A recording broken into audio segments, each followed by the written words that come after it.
Saludos cordiales, bendiciones a todos. Mis hermanitos queridos, sean todos y cada uno de ustedes bienvenidos. En este día continuamos con la enseñanza del libro de Romanos capítulo 5 y quisiera leerles la palabra del Señor en el nombre del Padre, del Hijo y del Espíritu Santo.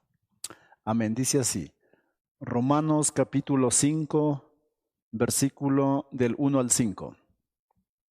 Justificados pues por la fe, tenemos paz para con Dios por medio de nuestro Señor Jesucristo, por quien también tenemos entrada por la fe a esta gracia en la cual estamos firmes y nos gloriamos en la esperanza de la gloria de Dios.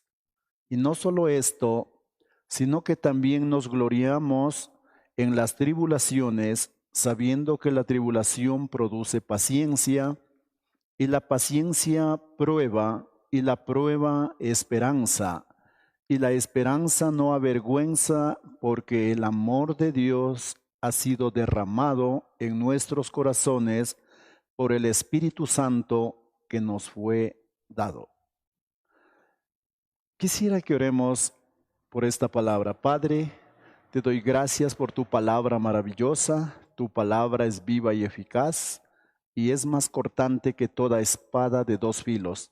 Tu palabra también es lumbrera en nuestro camino, lámpara para nuestros pies. Te ruego, Padre, que esta palabra encuentre cabida en cada corazón, en cada personita, y que le sea de gran bendición a cada uno de ellos. Te pido, Padre Santo, en el bendito nombre del Señor Jesús de Nazaret. Amén y amén. Resultados de la justificación. Continuando en esta enseñanza del capítulo 5, quisiera explicarle un poquito acerca de los resultados de la justificación. En el versículo 1 dice lo siguiente: justificados pues por la fe, tenemos paz para con Dios por medio de nuestro Señor Jesucristo. Número 1, el resultado de la justificación nos trae paz para con Dios. ¿Por qué podemos tener una paz que sobrepasa todo entendimiento? No es que en este tiempo nosotros somos ajenos a la realidad, ni tampoco somos indiferentes a lo que pasamos, pero este es el resultado de la justificación. Y el resultado de la justificación, de haber sido justificados, de haber sido perdonados por nuestro Padre Celestial, uno de los resultados es que tenemos paz para con Dios. El Señor Jesucristo, antes de partir, les dijo a los discípulos que no estén con miedo, que no estén angustiados. Él dijo, mi paz os dejo, mi paz os doy. Y yo no la doy como el mundo la da. Entonces esa misma paz que los discípulos del Señor Jesucristo recibieron es la que da hoy el Señor. Por eso, a pesar de que atravesemos algunas dificultades, podemos tener paz en medio de las situaciones más difíciles. Podemos disfrutar de esa paz de Dios. Ese es un resultado de la justificación. ¿Por medio de quién recibimos esto? Por medio de nuestro Señor Jesucristo. Versículo 2. Por quien también tenemos entrada por la fe a esta gracia, en la cual estamos firmes y nos gloriamos en la esperanza de la gloria de Dios. Por la fe en Jesucristo tenemos entrada a la gracia de Dios. Hemos venido hablando durante estas semanas que la gracia de Dios está disponible para el mundo, pero esa gracia se conecta con el hombre por medio de la fe en nuestro Señor Jesucristo. El Señor Jesucristo trajo la gracia a este mundo. Por eso la Biblia dice que por gracia somos salvos, no por obras para que nadie se gloríe, por gracia, por medio de la fe. Entonces, por la fe en nuestro Señor Jesucristo tenemos entrada a esta gracia maravillosa. Versículo 3. Y no solo esto, sino que también nos gloriamos en las tribulaciones, sabiendo que la tribulación produce paciencia. Nos gloriamos en las tribulaciones. Cuando tenemos la certeza y la convicción de que el Señor nos ha perdonado, nuestro Padre Celestial nos ha justificado, podemos gloriarnos en medio de las tribulaciones, en medio de la dificultad, podemos estar tranquilos y confiados en Dios. Creo que todos los hijos de Dios en algún momento somos probados, en algún momento somos visitados por la tribulación, pero la tribulación, déjeme decirle, mis hermanitos queridos, que no tiene el objetivo de matarnos, no es el objetivo de acabarnos. La tribulación, como dice en este pasaje, más adelante en el versículo, no, en este mismo versículo dice que la tribulación produce paciencia. Ese es el objetivo de la tribulación. ¿Cuántos de nosotros no tenemos mucha paciencia? Queremos que las cosas se den pronto, se den en nuestro tiempo, y parece que los años pasan y no sucede nada. ¿Y cuántos queremos que ya se dé algo? Pero no, la tribulación tiene el objetivo de producir paciencia en cada uno de nosotros. Entonces, cuando entendemos esto, nos podemos gloriar aún en las dificultades, aún en la tribulación. Por eso es que usted, mi hermanito querido, mi hermanita querida, dele gracias a Dios. Eso también dice en el libro de Santiago, en el libro de Tesalonicenses, que debemos dar gracias a Dios en todo. En todo, dad gracias a Dios en todo, porque esta es la voluntad de Dios. Y dice que si alguno está siendo probado o atribulado, debe estar gozoso, lleno de alegría. La tribulación tiene un objetivo y es perfeccionarnos, es hacernos pacientes. Y en el versículo 4 dice lo siguiente: y la paciencia prueba, y la prueba esperanza. Nuestra fe, la fe que decimos tener en nuestro Señor Jesucristo, tarde o temprano va a ser probada. A ver de qué material estamos hechos. A ver si no estamos hechos de hojarasca. A ver si no estamos hechos de madera, de heno. A ver de qué material estamos hechos. Va a ser probada nuestra fe. Que cuando sea probada nuestra fe, si usted reacciona con gozo, con alegría, dando gracias a Dios, sabiendo que Dios tiene el control de todas las cosas, entonces su fe no ha estado hecho de un material explosivo. Su material ha estado hecho de oro, de perlas preciosas, algo que sea agradable para el Señor. Versículo 5. Y la esperanza no avergüenza, porque el amor de Dios ha sido derramado en nuestros corazones por el Espíritu Santo que nos fue dado. La esperanza no avergüenza.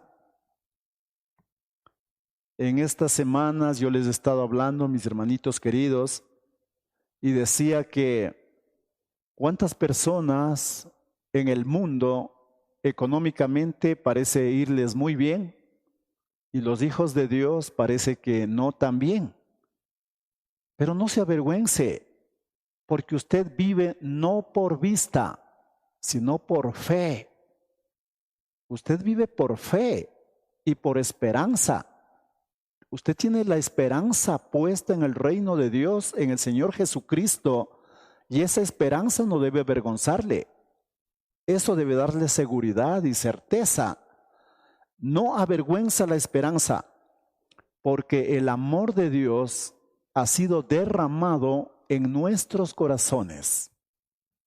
El amor de Dios ha sido derramado. Hermanitos queridos, ¿por qué cree que usted hoy tiene amor en su corazón? ¿Por qué cree que usted ama a su esposa ahora y valora a sus hijos que tiene y tiene la capacidad de amar a su prójimo como a usted mismo? ¿Quién le dio esa capacidad si antes no tenía? Quiero decirle, mis hermanitos queridos, la única manera de que haya amor en nuestro corazón es porque Dios ha derramado su amor, por el Espíritu Santo ha derramado de su amor en nuestros corazones. Nosotros no podemos generar amor. El ser humano no tiene la capacidad de generar amor por sí mismo. El ser humano solamente puede amar a los que a él le aman y hacerle bien a los que a él le hacen bien. Pero cuando alguien le hace daño y cuando alguien le hace mal, ¿tendrá la capacidad de amar? No tiene la capacidad de amar el ser humano, a no ser que el amor de Dios haya sido derramado en su corazón para que usted tenga la capacidad de amar a su prójimo como a usted mismo. Pero por la justificación, por haber recibido el regalo de la salvación, que es por medio de nuestro Señor Jesucristo, por el sacrificio que Él hizo, el amor de Dios ya ha sido derramado en nuestros corazones. Por eso es que yo no concibo la idea de que en un hogar de personas que son seguidores del Señor Jesucristo estén hablando de divorcio, estén hablando de separarse, estén hablando de no poder perdonar. Usted sí puede hacerlo. Todas estas cosas son posibles porque usted ya no tiene el amor natural que el mundo tiene. Usted tiene el amor de Dios fluyendo en su corazón y por todo su cuerpo, por las venas, por la sangre que corre por su cuerpo, lo que fluye es el amor de Dios. Más adelante, en el versículo 6, dice lo siguiente: porque Cristo, cuando aún éramos débiles, a su tiempo murió por los impíos. Mire, gracias a Dios que el Señor Jesucristo vino a entregar su vida por los impíos, por los pecadores. Gracias a Dios. ¿Qué hubiera pasado si el Señor Jesucristo venía a dar su vida por los justos? Ninguno de nosotros hubiéramos sido alcanzados. El Señor Jesucristo vino a entregar su vida, no por los buenos, sino por los pecadores, no por los justos, sino por los injustos. Esto también dice en el capítulo 9, versículo 13 de Mateo, dice lo siguiente: id pues y aprended lo que significa: misericordia quiero y no sacrificio, porque no he venido a llamar a justos, sino a pecadores al arrepentimiento. El Señor Jesucristo hablando dice: no he venido a llamar a los justos. En otras palabras, los sanos no necesitan de un médico. Los que necesitan de un médico son los que están enfermos. Y el Señor Jesucristo no vino por los que están sanos, sino por los enfermos. Y el mundo entero, todos hemos estado enfermos, enfermos del pecado. Y justamente Él dio su vida por todos y cada uno de nosotros, siempre y cuando usted sea un pecador. o sea, un impío. En Lucas capítulo 15, versículo 7, dice lo siguiente: os digo que así habrá más gozo en el cielo por un pecador que se arrepiente que por 99 justos que no necesitan de arrepentimiento. Mire lo que dice aquí. Os digo que habrá más gozo en el cielo. Habrá una felicidad en el cielo como usted no tiene idea por un pecador que se arrepiente antes que por 99 justos que no necesitan de arrepentimiento. Qué maravilloso, qué lindo que es nuestro Padre Celestial. Cómo se alegra cuando un hombre se salva, cuando una mujer se salva, cuando una persona acude al Señor Jesucristo, porque muchas personas tienen recelo acercarse a Él. Muchas personas se sienten tan pecadoras e indignas de acercarse al Señor Jesucristo. Pero según la palabra dice que hay gozo, que hay felicidad, que hay alegría, que hay fiesta en el cielo cuando un pecador se acerca al Señor Jesucristo para ser salvo. ¡Qué maravilloso! Esta es la buena noticia de salvación. Esto es lo lindo que debemos compartir con todas las personas. ¿Dónde se queda el adúltero? ¿Dónde se queda el idólatra? ¿Dónde se queda el pecador, el asesino, la prostituta? El Señor Jesucristo venía y a ellos les extendía su misericordia. No tenía recelo de comer con ellos, de sentarse a la mesa con ellos, porque el reino de los cielos está poblado de pecadores arrepentidos. Lucas capítulo 19, versículo 10, dice: porque el Hijo del Hombre vino a buscar y a salvar lo que se ha perdido. El Hijo del Hombre vino a buscar y a salvar lo que se había perdido. ¿Qué persona está perdida en este mundo? ¿Quién? ¿Quién está perdido? Toda persona que vive en pecado está perdido. Y el Señor Jesucristo vino por usted.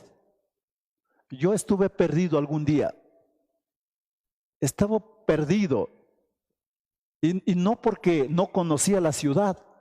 Estaba perdido en mis pecados, en mi desobediencia, en toda clase de pecados. Cuando entendí que el Señor Jesús vino a buscar lo que se había perdido, Él me encontró. Él vino por mí. Alguien dice de esta manera que el Señor Jesucristo es como alguien que está en un bote salvavidas, que está buscando y salvándoles a los que están a punto de morirse, de ahogarse. Pero yo digo, no es así. El Señor Jesucristo entra a lo más profundo del mar y viendo a los muertos tendidos en lo más profundo del mar, les toma, les saca a tierra, les da respiración boca a boca y les resucita por el poder del Espíritu Santo. Eso hace el Señor. No solamente viene a llamarles, a advertirles, viene a salvarles con su poderoso amor, a darles vida a los que están muertos en pecado. No vino para condenarnos, Él vino para salvarnos y darnos vida eterna. En el versículo 10 y 11, estamos en Romanos capítulo 5, versículo 10 y 11 dice lo siguiente: porque si siendo enemigos fuimos reconciliados con Dios por la muerte de su Hijo, mucho más estando reconciliados seremos salvos por su vida. Fuimos reconciliados con Dios por la muerte de su Hijo.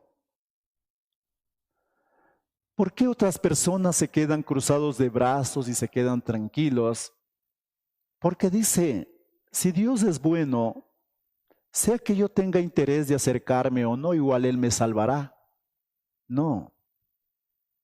Leíamos antes y veíamos que la paga del pecado es muerte. La paga del pecado es muerte. Para eso vino su Hijo amado, el Señor Jesucristo, y entregó su vida por nosotros. Y dice, siendo enemigos, fuimos reconciliados, pero por la muerte de su Hijo. Alguien tuvo que pagar el precio de nuestros pecados. Y el que pagó el precio de nuestros pecados para justificarnos delante del Padre fue el Señor Jesucristo. Pero una vez que estamos reconciliados con Él, dice en el versículo 10, porque si siendo enemigos fuimos reconciliados con Dios por la muerte de su Hijo, mucho más estando reconciliados seremos salvos por su vida. Seremos salvos, pero ¿salvos de qué? Salvos de la ira de Dios. Un día el Señor terminará con todo este universo. La Biblia dice que los cielos que hoy vemos y la tierra que hoy vemos están reservados por la palabra de Dios para ser consumidos por el fuego. Todo esto será reducido a cenizas. Todo esto terminará un día. Para ese día, para ser librados de ese día, debemos apegarnos al Señor. Y si hemos sido reconciliados cuando éramos enemigos, hoy seremos salvos por el sacrificio que el Señor Jesucristo hizo. En el versículo 11 dice, y no solo esto, sino que también nos gloriamos en Dios por el Señor nuestro Jesucristo, por quien hemos recibido ahora la reconciliación. Hemos sido reconciliados. Qué hermoso, qué maravilloso. Después de haber ofendido cuántos años al Señor, después de haber hecho tantas cosas mal, hoy hemos sido reconciliados. Pero no hemos sido reconciliados gratuitamente. O sea, alguien tuvo que pagar el precio de nuestra rebelión. A usted, a mí, no nos cuesta nada, pero al Señor Jesucristo le costó su vida, derramó su preciosa sangre. Él pagó todo el precio de nuestra redención, de nuestro rescate.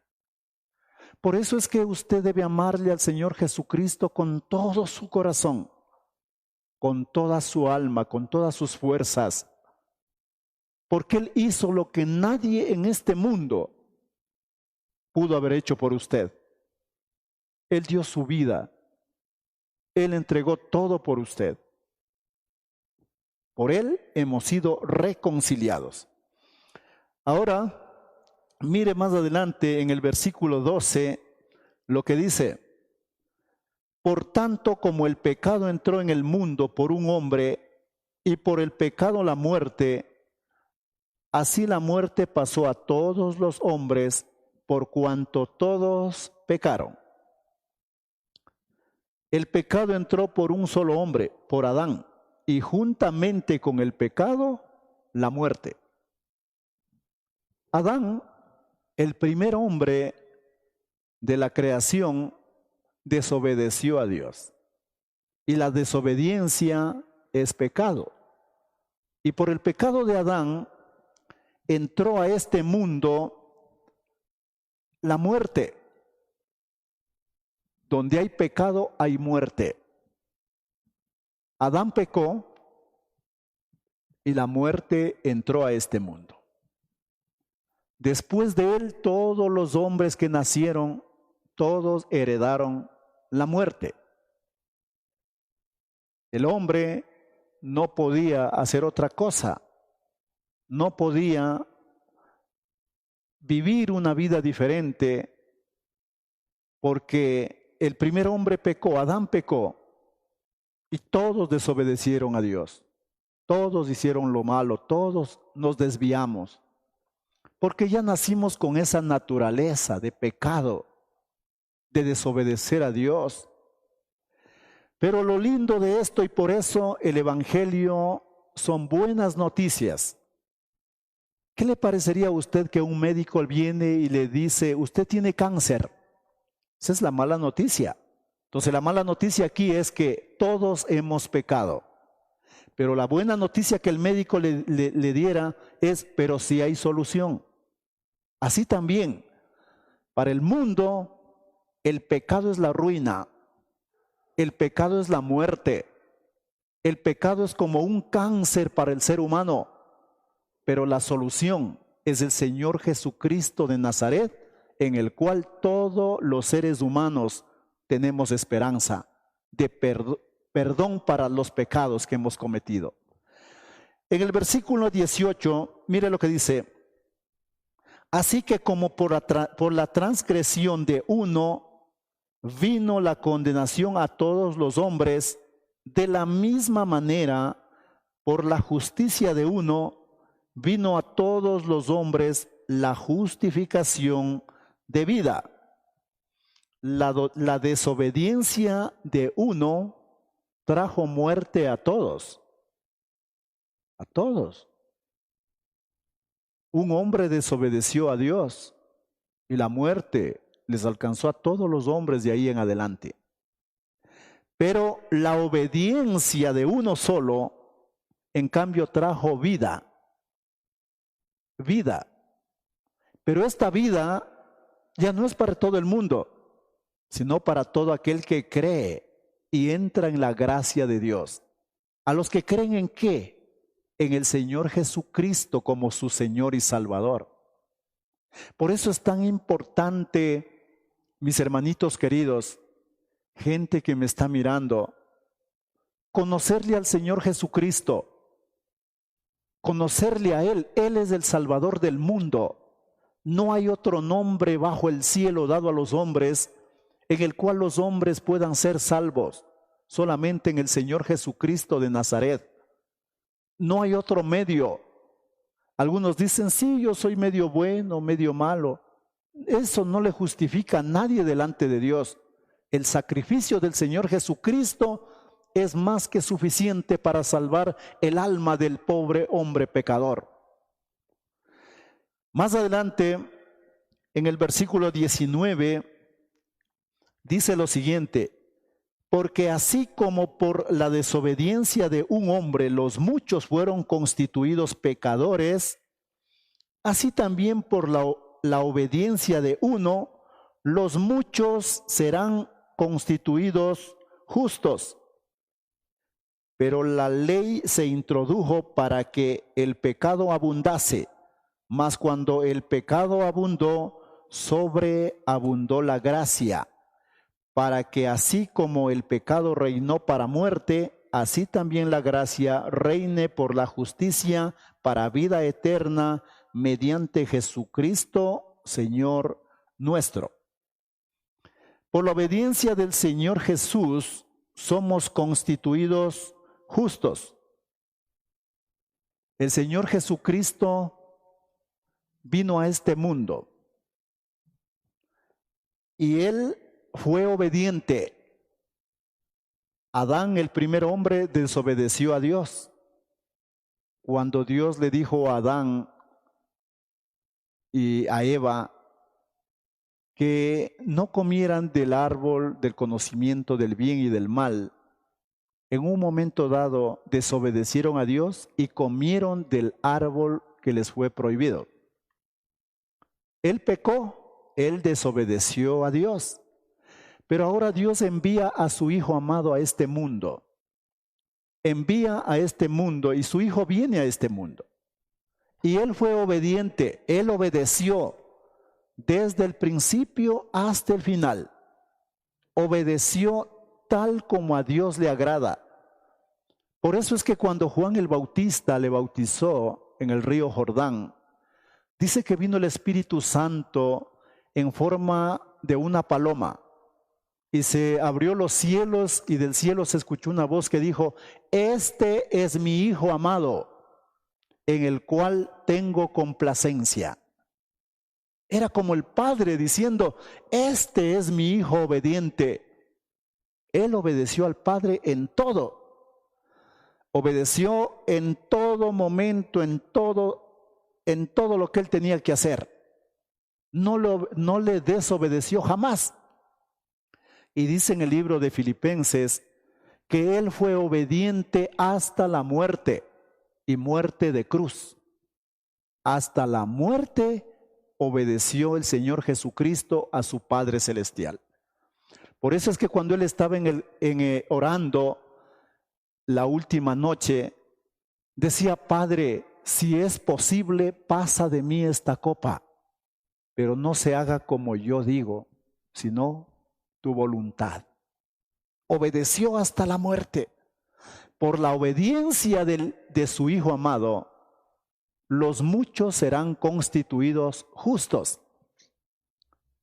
El Señor mira la obediencia de su Hijo, y los que se apegan a su Hijo amado, le siguen por la fe, serán constituidos justos delante de Dios. 1. En el versículo 20 dice lo siguiente: pero la ley se introdujo para que el pecado abundase, mas cuando el pecado abundó, sobreabundó la gracia. ¿Qué nos hace ver la ley? La ley nos hace ver que somos pecadores, y pecadores en gran manera. A veces la gente, sin el conocimiento de la ley, piensa que no tienen ningún pecado. Pero ¿qué tal si usted lee la ley? Solamente los 10 mandamientos.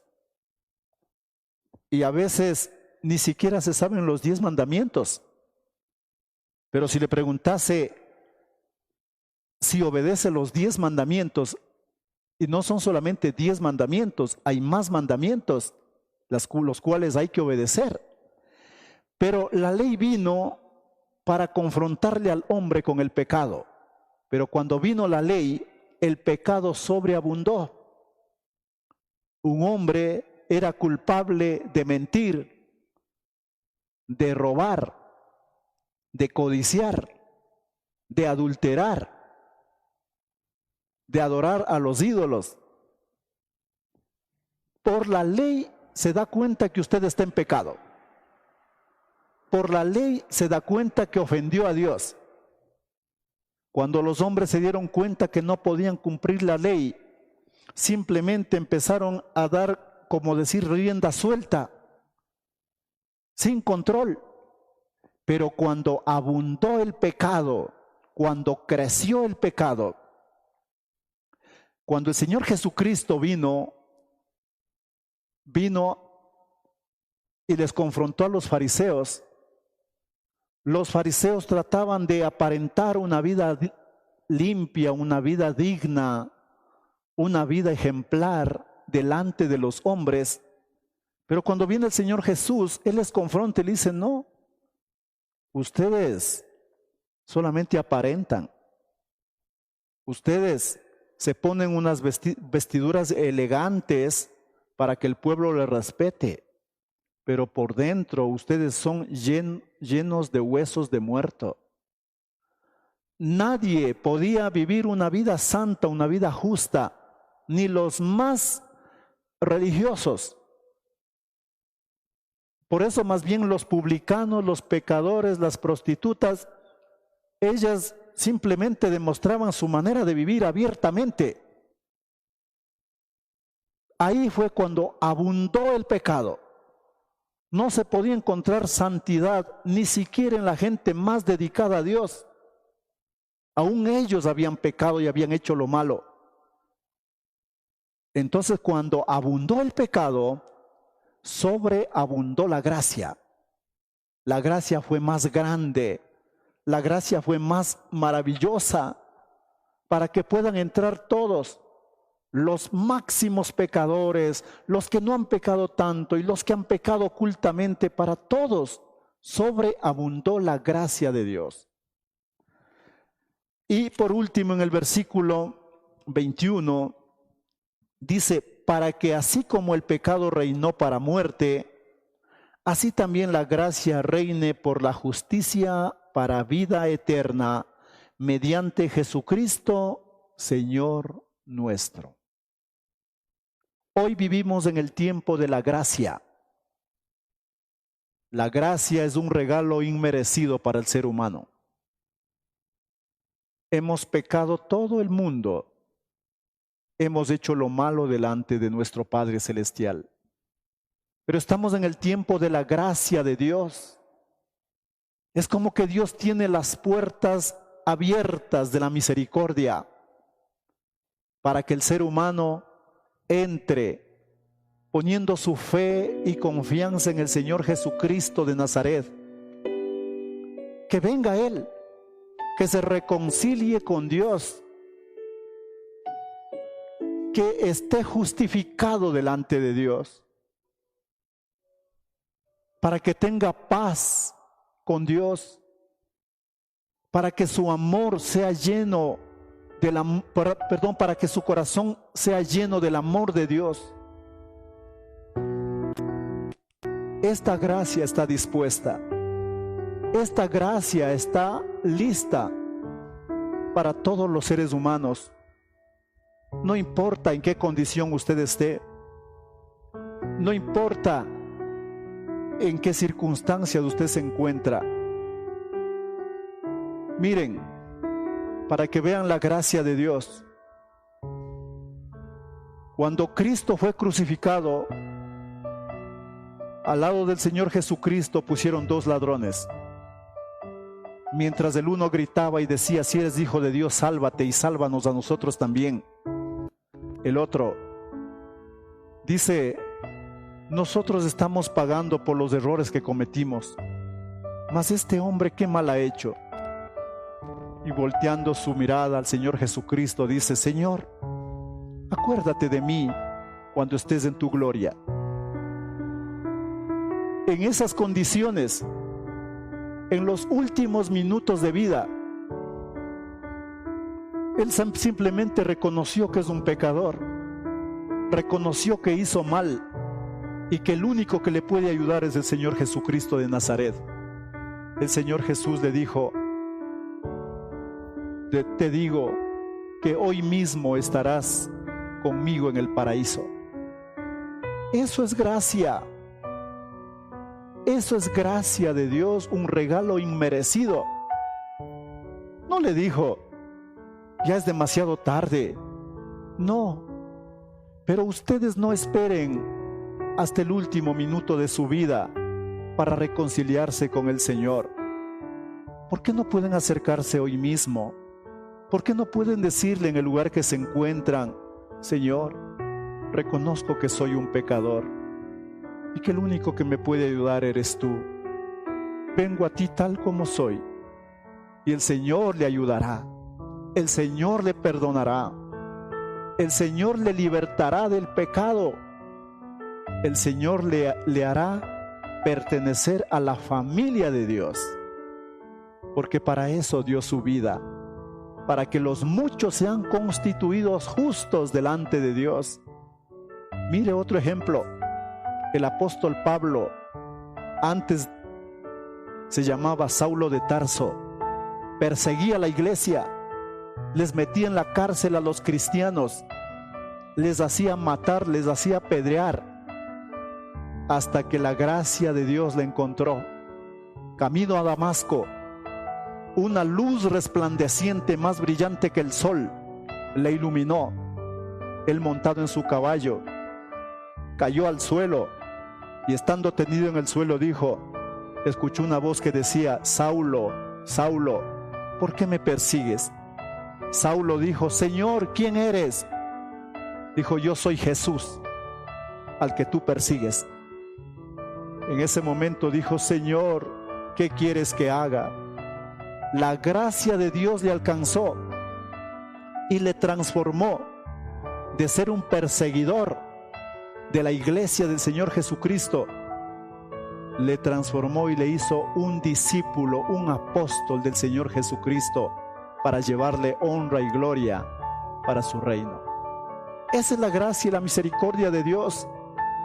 Cualquier hombre, cualquier mujer, en el estado que esté, puede ser alcanzado por esa gracia, transformado y ser un instrumento en las manos de nuestro Padre Celestial.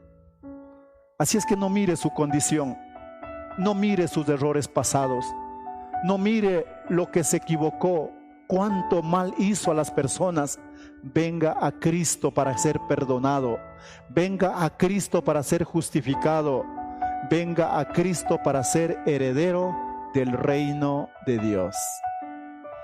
Esta ha sido la enseñanza de este día de Romanos capítulo 5. Qué hermoso